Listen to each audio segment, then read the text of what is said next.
Thomas also wrote and argued that the 14th Amendment was adopted primarily to guarantee citizens and equal rights to formerly enslaved Black Americans, and extending it to children of undocumented immigrants or temporary visitors goes beyond what the Reconstruction Congress has intended.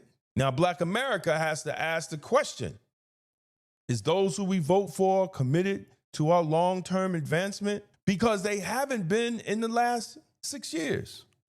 No, they haven't. This is the Publisher's Desk with Damon K. Jones, brought to you by Black Westchester Magazine. Peace and blessings, everybody. This is Damon K. Jones here, and welcome to another edition of the Publisher's Desk, powered by Black Westchester Magazine and blackwestchester.com. And I am Black Westchester publisher Damon K. Jones. And please go over to blackwestchester.com and support, read the articles. It's the news with the Black point of view. And today, the Supreme Court has once again reaffirmed birthright citizenship under the 14th Amendment.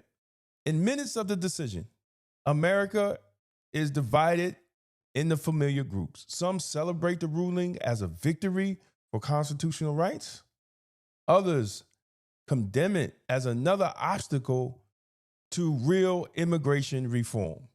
Now, as I watch the debate unfold, I noticed something that has been increasingly common in our national conversation, brothers and sisters. Everyone is talking about immigration, but no one is talking about Black America. See, that omission is significant because the 14th Amendment did not originate as an immigration measure. It originated as a constitutional response to one of the greatest injustices in American history. Whether we like Clarence Thomas or not, brothers and sisters, he got this one right.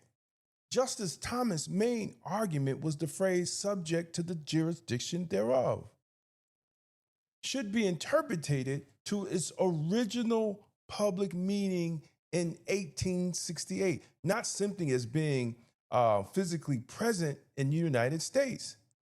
Thomas argued that children born to parents who are in the United States unlawfully or only temporary, such as tourists or temporary visa holders, are not automatically covered by the Citizenship Clause because their parents have not established the type of permanent allegiance or domicile that he believes the amendment contemplated. Thomas maintained that the court's 1898 decision in United States versus Wong Kim Ark has been read too broadly. In his view, that case only decided that a child born to lawfully permanent domicile Chinese immigrant parents was a citizen, not that every child born in the United States is automatically a citizen. And here's key, brothers and sisters. Thomas also wrote and argued that the 14th Amendment was adopted primarily to guarantee citizens and equal rights to formerly enslaved Black Americans, and extending it to children of undocumented immigrants or temporary visitors goes beyond what the Reconstruction Congress has intended. And our sister, Barbara Jordan, made it clear that when migrants do not go through the process of becoming citizens, they don't have no intention of being citizens and loyal to the country. And I have debated this several times on air. Obviously, I respect his legal acumen, but philosophically, I fundamentally disagree with the court on this. To me, I go back to subject to the jurisdiction of. Going back to the original intent of the 1866 Civil Rights Act for the 14th Amendment being passed. What was it to address? What was it to codify? It was freed slaves who did not have citizenship. It wasn't free slaves and any and everybody else across the globe. Of the 27 EU countries, none of the civilized Western countries allow or permit unconditional immigration. None of the Western countries allow it, with the exception of the United States and Canada. Now, that is not to say that we should not have an immigration policy where we welcome people. I think we absolutely should. It's made our country very strong. But does it mean we should allow anyone to just come into the country, merely have a child, and that child be granted citizenship?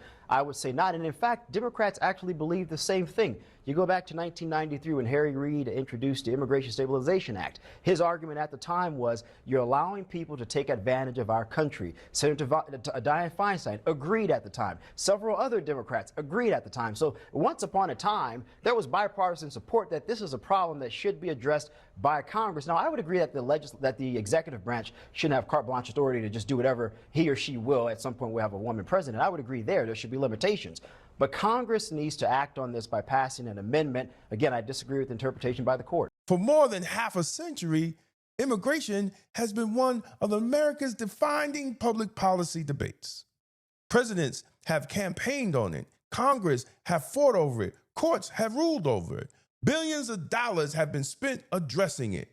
Yet during that same period, Black America has never received a comparable national strategy focusing on building long-term economic expense. The demographic landscape of the United States has changed, brothers and sisters. According to the U.S. Census Bureau, Black Americans represent 46 million people, or about 13.5% of the nation's population. Hispanic Americans now represent a larger share of the population than Black Americans. Immigration has been one factor contributing to that demographic change, alongside births and other demographic trends. This observation, brothers and sisters, is not an indictment of any ethnic community. Absolutely not. America has always been a nation shaped by immigration. My concern is not who comes to America. My concern is what's changing the demographic means for public policy and political priorities when it comes to Black America. Brothers and sisters, let's be honest. A lot of times we not honest, not even honest with ourselves. Political agendas responds to numbers. Population affects congressional representation. Legislative districts, political coalitions, and over time, the issue that receives sustained attention from elected officials. See, the reality leads me to ask the question that Black America should not hesitate to discuss. If other ethnic communities continue increasing as a share of the American population, while Black America's share becomes smaller, where will Black America's priorities fall in competition for political attention? Will increasing Black home ownership remain a national priority? Will closing the racial gap remain a national priority? Will improving education outcomes in Black communities remain a national priority? Will expanding Black businesses and Black ownership receive the same urgency? Will strengthening Black families continue to command attention it deserves? These are not emotional questions. These are questions about how government represents Black America. And we have seen, brothers and sisters, that their priorities is not y'all Negroes. Their priorities have always been immigration these last 4 years, the whole 4 years of Joe Biden. And they've been fighting for the immigrants, and they haven't been fighting for you. When you give 90% of your goddamn vote to these Democrats, and now the Supreme Court ruling gonna put you at the bottom. In the 1st through the 12th, and all the immigrants coming to this country that are viewed and classified as whites got it in the 1 through 12. All Asians coming to this country, Hispanics and Arabs coming to this country who are classified as whites, they got their rights in the 1 through 12. Women got all their rights through the 1 through 12. Gays and homosexuals got their rights in the 1 through 12. But the 13th, 14th, and 15th Amendment was written strictly and solely for Black people, period. Nobody else. And so, and that's what it was for. And what they say is that Black folk must minimally have some access to some resources to be a competitive people. Decades ago, and I did a video on Barbara Jordan, recognized that immigration required honesty and enforcement. This sister was the chair of the U.S. Commission on Immigration Reform. She declared that credibility in immigration policies can be summed up in one sentence: those who should get in, get in. Those who should be kept out are kept out. Are different from those benefits that are recommended for legal aliens. If an alien is in this country lawfully, he should receive whatever benefits a lawful resident receives. But if a person is here unlawfully, he should be entitled to no benefits. No benefits. Why the distinction between the eligibility of legal aliens and illegals? Illegal aliens don't have the right to be here. They broke the law to get here. They never intended to become a part of our social community, and they are not entitled to benefits. They have no intention to integrate. So they don't want to be under the actually jurisdiction of thereof. And this is what we see in America today. Those come over not becoming citizens, having children, and not even be faithful to the country that they're taking benefits from. Jordan also insisted that immigration policy should serve at the national interest, and that a nation governed by laws must enforce those laws consistently. Her message was not rooted in hostility towards immigrants. It was rooted in preserving the rule of law and maintaining public confidence in the immigration system. Her words remain relevant today, brothers and sisters. If America has spent decades developing immigration policies, debating immigration policies, litigating immigration policies, and expanding immigration policies, why has America never demonstrated the same urgency in developing a comprehensive national agenda for descendants of American slaves? That question should not be viewed by competing with immigration. It should be viewed as measuring whether our elected officials that we put in office have fulfilled the broader promise of equal citizenship that the 14th Amendment represented for us as Black people, as Black Americans, as foundational Black Americans. The Supreme Court has fulfilled its constitutional responsibility by interpreting the law. Congress writes immigration laws. Presidents enforce them. The American people decide what policies they will support. My concern is that Black America cannot afford to remain absent from the conversation. The 14th Amendment secured our citizenship. It did not guarantee economic advancement, generational wealth. It did not guarantee thriving schools, strong families, independent institutions. Those outcomes have always required leadership, vision, and organization, and intentional public policy. The Supreme Court has spoken on the Constitution. Now, Black America has to ask the question, is those who we vote for committed to our long-term advancement? Because they haven't been in the last 6 years. No, they haven't. Hating Trump is not our is not our advancement. Just telling people to hate Trump is not our advancement. That's a distraction. The Supreme Court just took away the 14th Amendment that was directly for you, Black man and Black woman, just directly for you. They have replaced Black people with immigrants. And this is not nothing against immigrants, right? This is policy. This is their wording. Because you don't really matter other than going to the polls and voting for Democrats. That's all you matter. Then when it comes to you, they just tell you they hate Trump, hate racists, Republicans are racist, racist. And they don't give you any policy. They don't give you any policy that helps black business ownership, black schools. They don't give you none of that.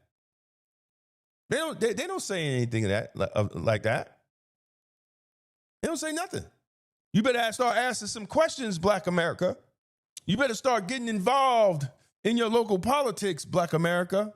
You better start voting and voting as a block. Getting your little neighborhood committee together and say, hey, man, we got 50 votes, 60 votes, 100 votes. We're going to vote in the block.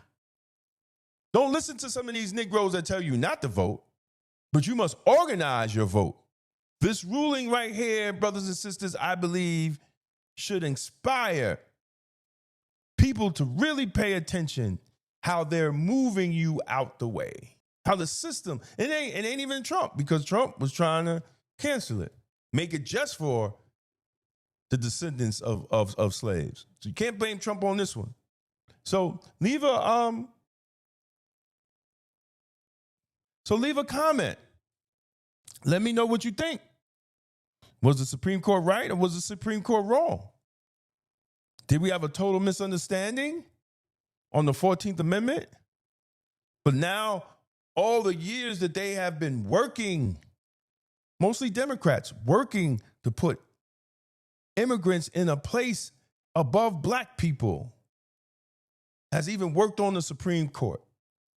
And now birthright citizenship will make black people a permanent underclass in America. I don't care if you got Mercedes-Benzes and houses and gold teeth or whatever the nonsense you spend your money on. You're going to be at the bottom of every other ethnic group because of this ruling. And these Negroes had y'all thinking that they were coming after you, you silly rabbit.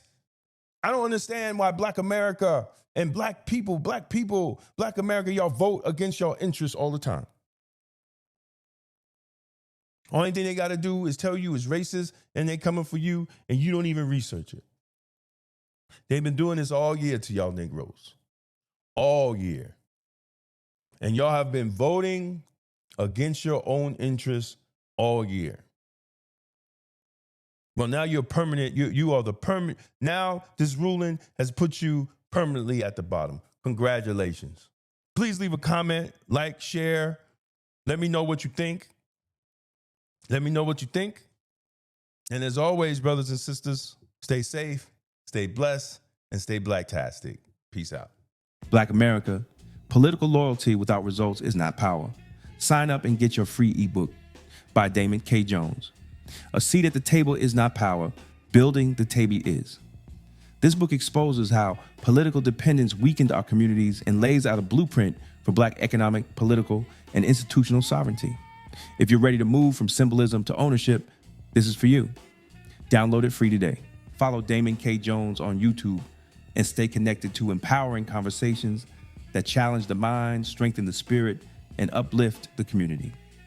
Subscribe to Black Westchester YouTube and at Damon Jones on YouTube for powerful content on life, culture, community, faith, politics, health, and truth that makes you think for yourself. If you're serious about political clarity and independent thinking, this is for you. The Political Thought Bundle includes 3 full books, all personally singling. Democrats and Republicans, the Ultimate Gangbangers, breaks down how the two-party system operates like a legalized street war for power. Emotional Politics, Logical Failure exposes how emotion has replaced strategy in Black political engagement. Tolerance is for Cowards lays out a blueprint for extended policing and community-led public safety rooted in outcomes rather than slogans. 3 signed books. One bundle, $60. That's a $75 value. And you're getting signed copies included. This isn't left versus right. It's results versus rhetoric. Go to twosteppublishing.com and secure your signed Political Thought Bundle today. It's going to be blacktastic. For more than a century, Black America built its own economy under segregation, under discrimination, and under conditions most people today cannot imagine. We built businesses. We built banks. We bought land and property. In the Forgotten Blueprint, Damon K. Jones reveals how Black communities created thriving economic systems from 1800 to 1965, and why that blueprint still matters today. This book challenges the idea that our future depends on politics alone and shows how ownership, family, and enterprise once powered Black prosperity. The blueprint is not lost. We just stopped using it. The Forgotten Blueprint: How Black America Built Its Own Economy from 1800 to 1965. On sale now at Two-Step Publishing and Amazon. Westchester Magazine has been giving our community a voice, reporting the stories others ignore, holding power accountable, and making sure the truth about our communities is told by us. But independent Black media only survives when the community supports it.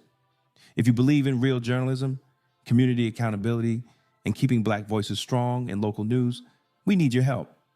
Your donation helps us continue covering the stories that matter: politics, education, justice, and economic empowerment right here in Westchester. Support Black media, support Black truth, support Black Westchester Magazine. Donate today and help keep Black media alive. Because Black-owned independent media is Blacktastic. Black Westchester Magazine presents People Before Politics, the Sunday Rundown, every Sunday at 6 p.m. on YouTube. Join Damon K. Jones, A.J. Woodson, and Larnez Kinsey as they break down the biggest stories in politics, culture, and community from a Black point of view. No spin, no party loyalty, just logic, accountability, and outcomes. If it impacts Black America, we're talking about it. Tap in, subscribe, set your reminder. This Sunday at 6 p.m. is going to be Blacktastic. This is the Publisher's Desk with Damon K. Jones, brought to you by Black Westchester Magazine, where life, culture, community, and faith meet truth, power, and purpose.